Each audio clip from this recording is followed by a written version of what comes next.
सभी किसान भाइयों और नेटसर्फ के बिजनेस पार्टनर को मेरा नमस्कार। मेरे YouTube channel all solution in organic with Saini में आपका स्वागत है। आज अपन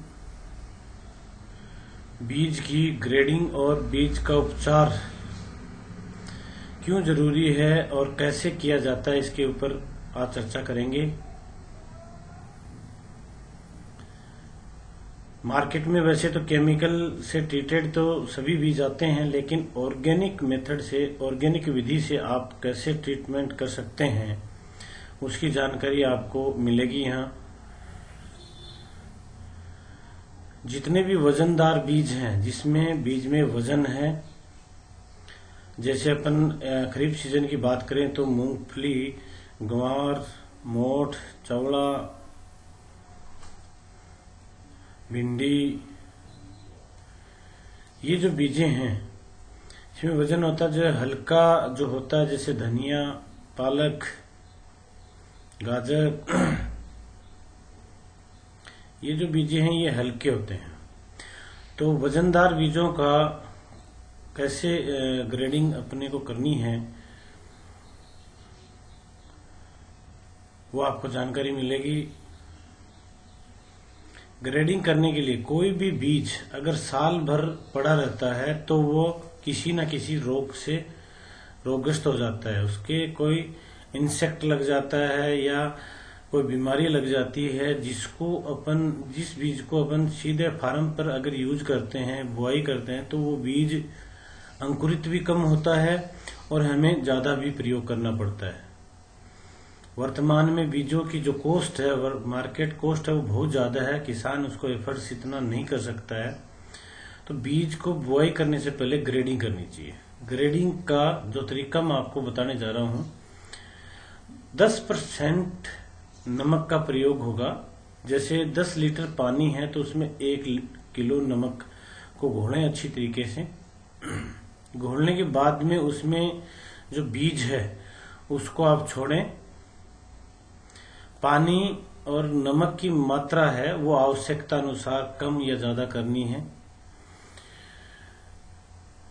बीज को पानी में नमक युक्त घोल वाले में डालने के बाद में उसको 10 से 15 मिनट तक हाथ से रगड़े।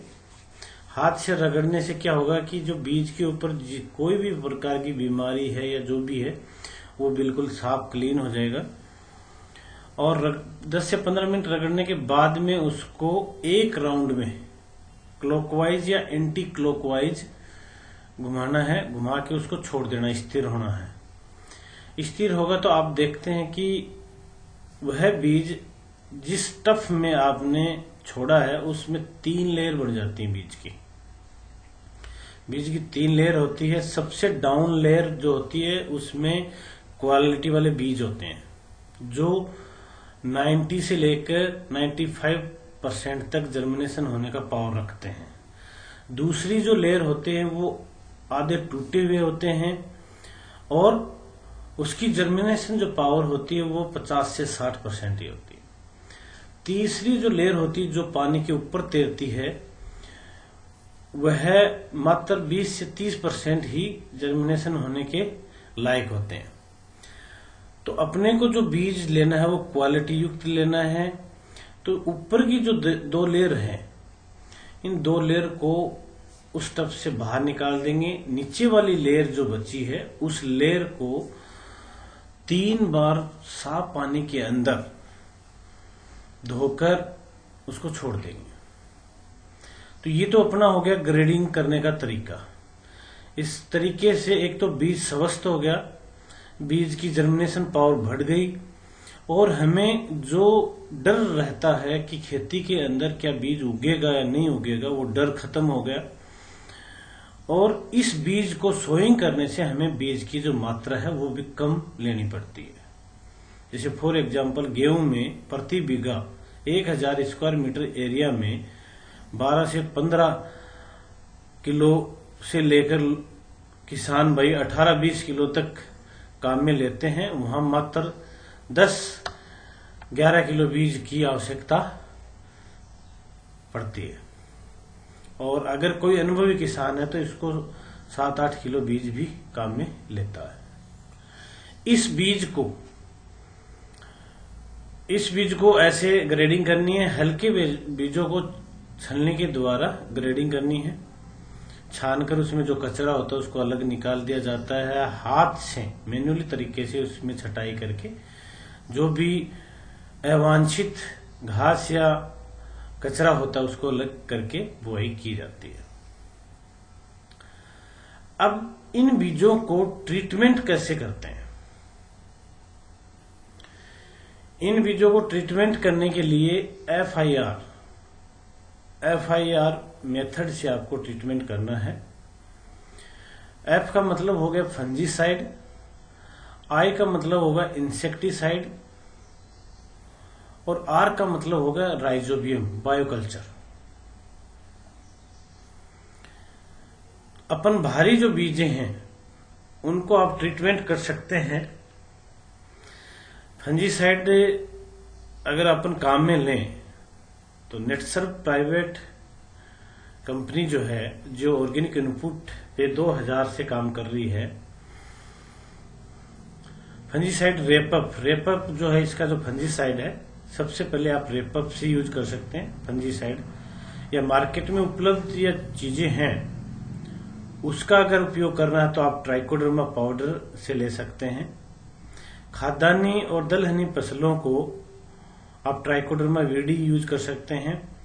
और जो तेली फसल है उसके अंदर ट्राइकोडर्मा हर्जेनियम का प्रयोग किया जा सकता है। ट्राइकोडर्मा 8 से 10 ग्राम प्रति किलो सीड के हिसाब से प्रयोग किया जाता है। और अगर आप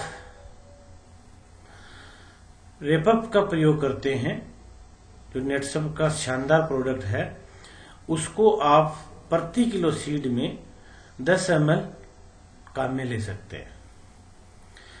ये इसको लगाने का मेथड होता है कि आप 1 किलो सीड को आप प्रयोग लेते हैं तो 1 किलो सीड में कुछ मात्रा में, मतलब 10 ml अगर आप रेपअप लेते हैं तो उसमें 100 ml पानी मिलाएं और पानी के अंदर रेपअप मिला के उस बीज को पूरा भिगोएं। भिगोने का ट्रीटमेंट करने का किसी टफ में कर सकते हैं, मटके में कर सकते हैं। फर्श, पक्का जो फर्श होता है उस पर पॉलीथीन जो होती है या प्लास्टिक का बैग होता है उसके ऊपर फैला के उस पर छिड़कर हाथ में दस्ताने पहनकर और उसको मिक्स कर सकते हैं। जैसे ही फंजीसाइड सूख जाता है, सूखने के बाद उसमें इंसेक्टिसाइड के रूप में अगर आप नेटसर्व प्रोडक्ट यूज करना चाहते हैं जिसका रिजल्ट बहुत ही शानदार है तो आप इंटेक्ट को आप यूज कर सकते हैं। इंटेक्ट को यूज करने के लिए आप प्रति किलो सीड के अंदर 5 ml का प्रयोग कर सकते हैं। 5 ml को 100 ml पानी में मिलाएं और उसके बाद में उस बीज को ट्रीटमेंट करें। या इंसेक्टिसाइड आप घरेलू चीज उपयोग करना चाहते हैं तो गौमूत्र का भी प्रयोग कर सकते हैं, नीम ऑयल का प्रयोग कर सकते हैं, हर्बल स्प्रे का प्रयोग कर सकते हैं, जो आगामी वीडियो में आपको बनाना मैं सिखाऊंगा। तो इन चीजों का प्रयोग करना है जब फंजीसाइड वाला जो ट्रीटमेंट है वो सूख जाए। अराउंड 2 से 3 घंटे के बाद में इंसेक्टिसाइड का ये कोटिंग करना है बीज के ऊपर। तो ये भी वही तरीका मटके के द्वारा, खुले के द्वारा या टफ के द्वारा उसमें घोल के कर सकते हैं। उसके बाद में आता है राइजोबियम बायोकल्चर। अगर खाद्यान्नी दलहनी फसलें हैं, खाद्यान्नी फसलों के लिए आप एजेक्टोबैक्टर का प्रयोग कर सकते हैं और दलहनी फसलें हैं उसके लिए राइजोबियम का प्रयोग कर सकते हैं। तो ये अलग अलग जैसे जिस टाइप की जो क्रॉप है उस टाइप का आप उसमें बायोकल्चर का प्रयोग कर सकते हैं। बायोकल्चर को लगाने से पहले 10 किलो जो बीज है उसमें अराउंड 50 से 100 ग्राम गुड़ का घोल भी आप बनाएं और प्रति किलो सीड में बायोकल्चर है वो 8 से 10 ग्राम का प्रयोग करें। गुड़ के घोल में वो कल्चर को मिक्स करके बीज के ऊपर छोड़े और उसको बीज को लगाए, बीज पर लगाए। सूखने के बाद में ये सीड है बिल्कुल तैयार है, इसकी आप सोइंग कर सकते हैं। ऐसा करने से क्या होता है कि बीज की जो जर्मिनेशन पावर है, बीज जब उगता है, बीज की उगने का जो समय होता है 8 दिन से लेकर 22 दिन के मध्यम से कोई भी बीज है वो अंकुरित हो जाता है। उस दौरान भूमि के अंदर कोई भी आपका कीट है, फंगस की प्रॉब्लम है, वायरल की प्रॉब्लम है या उगने में एनर्जी कम है, तो उसको वो प्रदान करता है, वो पूर्ण रूप से उगता है। किसान तब तक सोचनीय रहता है जब तक उसका बीज उसकी जमीन में उग नहीं जाता है। अगर बीज उग जाता है तो उसकी सारी प्रैक्टिसेस, सारी मेहनत आगे काम आती हैं। अगर बीज ही नहीं उगता है तो फसल में दूसरी बार बुआई करते समय वो लेट हो जाता है, जिससे उसका उत्पादन कम होता है। इसी प्रकार हल्के बीजों को भी आप ट्रीटमेंट कर सकते हैं FIR मेथड से। हल्के बीजों को, छोटा जो बर्तन होता है, जो गड्ढा होता है, गड्ढे के अंदर आप उसकी दवाइयों का प्रयोग करके उसको ट्रीटमेंट किया जा सकता है और करके उसकी सोइंग करनी चाहिए। क्योंकि मैं आपको एक एग्जांपल देता हूं कि अपन खुद भी खाना खाते हैं तो हाथ धोकर खाते हैं। क्यों खाते हैं? कि कोई भी रोगग्रस्त अपने शरीर के अंदर नहीं चला जाए और अपने शरीर को कोई इफेक्ट नहीं करे। ऐसे ही सीड को भी अगर आप रोग मुक्त करके अगर सोइंग करेंगे तो उसकी पावर ज्यादा रहेगी, ज्यादा उगेगा, कम रोग लगेगा। मतलब सीड के दौरान ही अगर आप थोड़ा सा ध्यान दें तो आपकी पैदावार 10 से लेकर 20% तक बढ़ जाती है, क्योंकि बीज का उगना बहुत जरूरी होती है। तो दोस्तों,